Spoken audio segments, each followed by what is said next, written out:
안녕하세요. 강은혜 선교사입니다. 오늘은 하나님의 음성을 분별하는 방법에 대해 말씀드리도록 하겠습니다.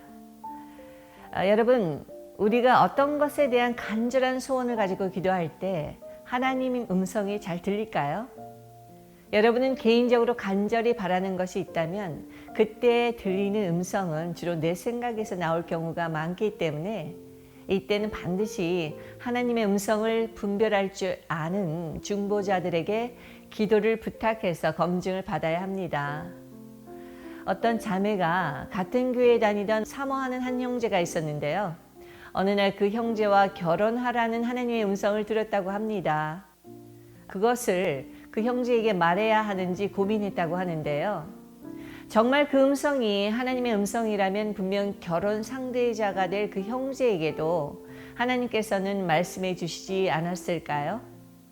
남녀의 사랑의 감정을 무시한 채 하는 결혼은 성경적인 결혼이라고 할 수 없고, 아담과 하와의 경우에도 내 살 중에 살이요 뼈 중에 뼈라고 고백할 정도로 사랑했음을 알 수 있습니다. 우리가 이기적인 생각으로 가득 찼을 경우에는 기도해도 하나님의 올바른 음성을 듣기가 어렵습니다. 그래서 이런 개인적인 결정 사항들은 객관적인 입장에 서 있는 사람들의 중보 기도와 검증이 필요한 것이죠. 은혜를 경험하고 영적인 세계가 열리기 시작하면 하나님의 음성이 들리기 시작하는데요. 그렇게 되면 주님과 친밀한 교제를 할 수 있게 됩니다. 그런데 이때 일시적이지만 사람에 따라서는 혼란을 경험하기도 하는데요. 대체로 성경 말씀이 내재되어 있고 생각과 감정 그리고 의지의 영역, 즉 혼적인 영역이 건강한 사람들의 경우에는 그다지 문제가 없지만 삶의 결핍과 상처로 인해 혼적인 부분이 유약하거나 내면이 정화되지 못하고 내적 치유가 필요한 사람들 중에는 하나님의 음성으로 인해 혼란을 겪는 사람들이 있습니다. 그들이 어려움을 호소하는 것들 중에 가장 많은 것은 음성이 들리는데 그대로 순종했더니 어처구니 없는 결과로 낭패를 보았다인 것 같더라고요.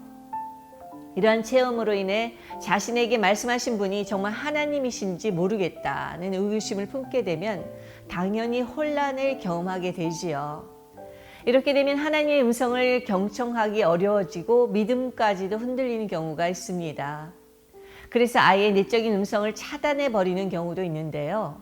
저도 한때 이런 시기가 있었는데 하나님의 음성을 아예 차단해 버리니까 혼란은 일시적으로 잠잠해졌지만 하나님과의 친밀한 교제가 사라져서 엄청 공고해지더라고요. 물론 말씀을 읽고 기도도 하지만 주님과의 인격적인 교제가 사라지니까 허전하고 또 뭔가를 결정할 때에도 어려움을 겪게 되었습니다. 또 어떤 경우에는 자신이 들은 분별되지 않은 하나님의 음성을 선포함으로써 공동체의 문제를 야기시키는 경우도 종종 있는데요. 그래서 어떤 교회에서는 아예 내적인 음성을 듣지 못하게 하기도 하지요. 충분히 이해는 되지만 아예 하나님과의 인격적인 교제를 차단하는 것이 하나님 앞에서 어떻게 비춰질지 이것은 매우 두려운 일이기도 합니다. 그래서 하나님의 음성을 듣는 법을 우리는 배워야 하고 하나님의 음성을 들었을 때는 선포하기 전에 영적인 지도자의 검증과 지도를 받아야겠죠. 영적 세계에는 수많은 음성이 있습니다. 은혜를 받고 성령의 은사가 임했다는 것은 그만큼 영적인 세계가 열렸다는 것인데요. 라디오 방송을 듣기 위해서도 주파수를 잘 맞춰야 자신이 원하는 방송을 들을 수 있듯이 우리도 하나님으로부터 오는 음성의 주파수를 잘 맞추는 튜닝 작업이 필요합니다. 이 튜닝 작업이 바로 하나님의 음성을 듣는 훈련인데요. 만약 악한 영의 음성이나 정체가 모호한 음성이 들린다고 해서 음성을 듣는 것을 아예 차단해 버린다면 우리는 하나님의 놀라운 은혜의 음성도 듣지 못하게 될 것입니다. 이런 하나님의 음성의 분별 작업은 위조 지폐를 가려내는 것에 종종 비유되는데요.